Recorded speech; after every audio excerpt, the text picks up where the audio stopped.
Hi,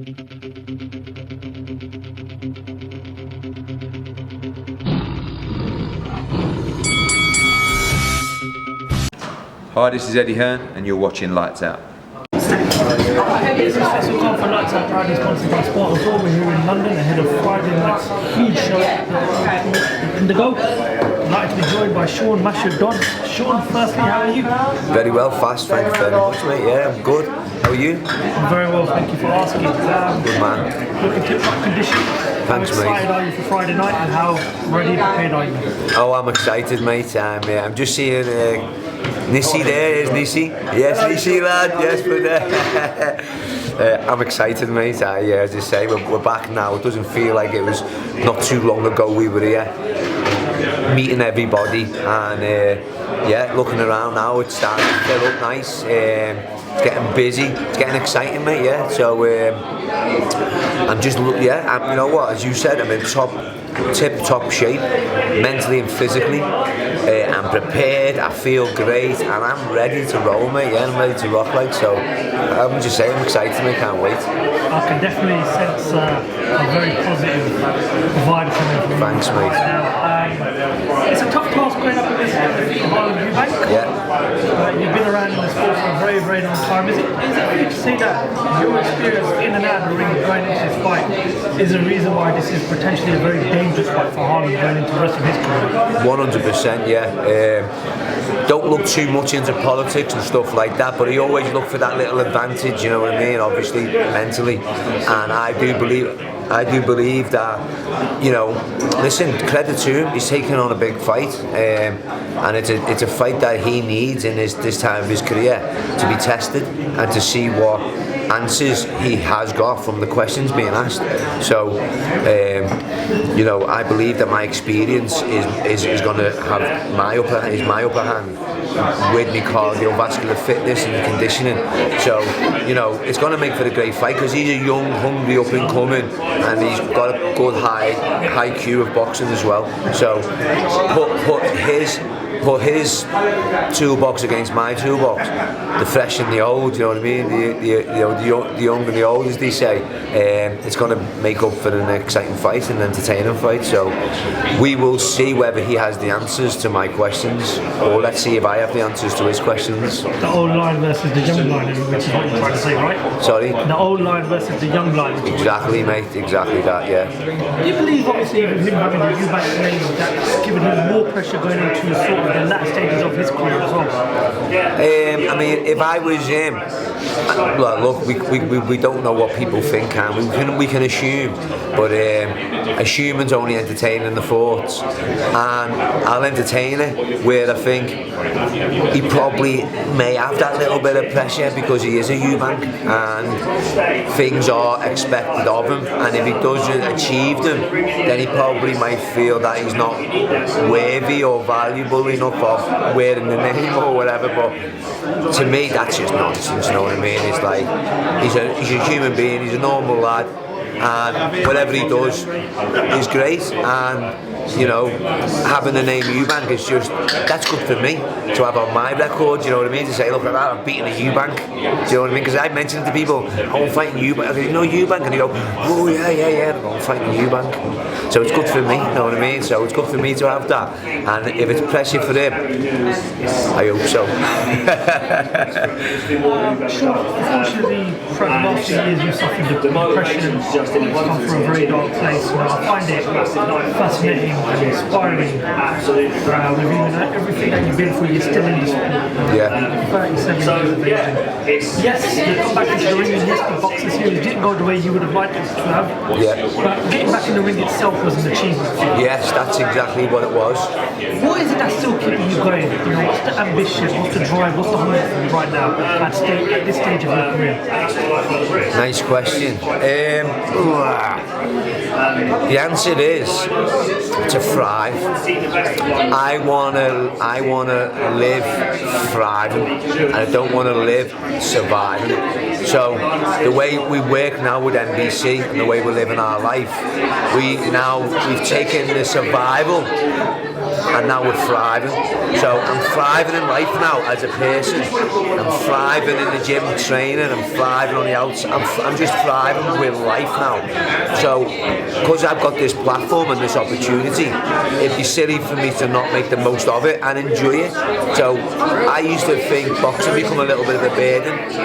My passion become a bit of a poison. So now I've reinvigorated myself. I've reset myself, and now it's about thriving. But let's go and enjoy the boxing, the platform we've got, the opportunities we have. Let's go and do it in a different state of being. Feeling physically different, feeling mentally different. Let's just go and see what we do. Let's go and have some fun. Who knows? I might go and knock Eubank out in 4 rounds. Do you know what I mean? It might be a points decision. You know, you don't know. I don't know. I just feel good, and I'm just going. I'm just rolling with it. I'm just rolling with the feeling. I feel great. As I mentioned, you've been in the sport for a very long time, but nowadays the sport is changing massively. You know, you've got guys from the YouTube market, the TikTok market getting involved in the sport. Yeah. What's your thoughts on that, Sean? Good on them, mate. Listen, everybody deserves a good life, and everybody has the right to do what they want. And who cares whether it's social media or what? The world changes constantly. It's changing every couple of years. It's constantly evolving. So what's wrong with us working with these people who are making the changes? Sticking to the old school ways is you need to move on from that. The saying is you'll never reinvent the wheel, which is true. So there's some old school basics that will never leave us. They stay with us, but you can evolve, and things can evolve with time and make things a bit better. And as long as you've got the fundamentals, basics within yourself, then you just move with the times and you keep it simple. And you know what? Good on them. Good on them. Because you know what? They're entertaining. And that's what this world and life is. It's just about having fun and entertaining yourself and having a joyful experience. Now, they're having a good time, so there's not wrong with that, is it? You know what I mean? It's just politics, you with me? Good on them. Become world champions, all of you. When you hear people like Jake Paul say in 3 years' time he's going to knock out Canelo and he's going to become a world You know what? champion, The power of the word is very, very powerful. You just don't know. If he's saying it and if he's believing it, you don't know, do you? You just don't know, because Canelo's only human and nothing's impossible. Listen, believe what he's saying, because it could happen. But come on, what was he saying? As I said, you've been in the sport a very long time. Now I know you're all for these YouTubers, TikTokers getting involved in all this. Yeah, anybody, yeah. But what you've seen on them, do you think it honestly is capable of becoming a world champion at some point? I don't know, I've never even seen him box, to be honest. I've never, what's this? Jake Paul. That's him. I've never seen him box. I've only seen his face and his little bits and people, but I don't entertain television. I don't entertain no one. I only entertain myself and those around me and what I'm doing. So I haven't seen. So, but I know. I mean, didn't he box a UFC lad and bingo? And Yeah. That's right. So I've heard good things about him, you know. And what you hear, you think, you know what? He's no mug.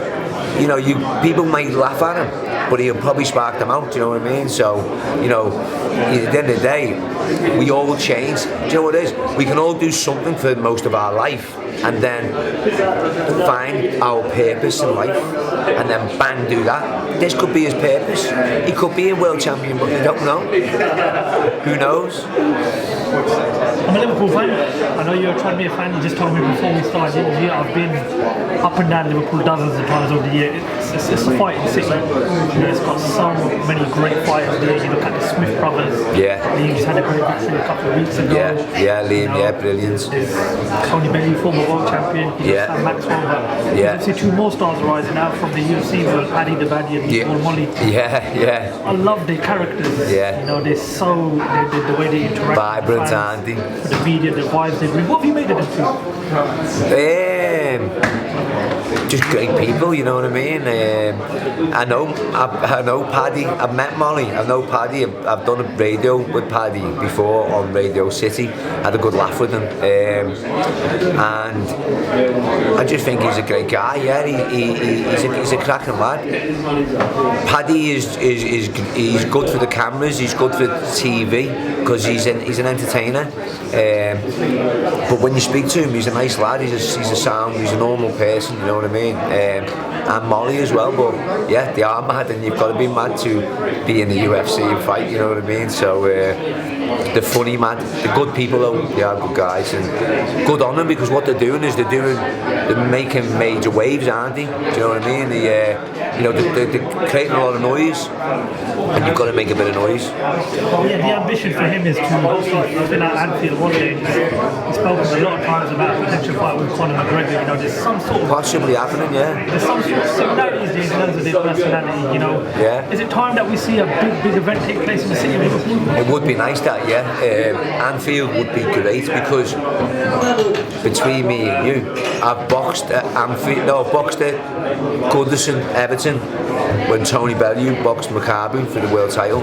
I've boxed at Samuel Rovers in the venue, but not the pitch, but Samuel Rovers ground. So we'll call it's half quarter. So he only needs a box at Anfield now. If I box at Anfield, I've boxed at all major clubs. You know what I mean? So listen, we could still fill out Samuel Rovers on the ground. You just never know, do you? You just don't know. Final question, Sean. How does Friday night end in Harlem Eubank? For Harlem.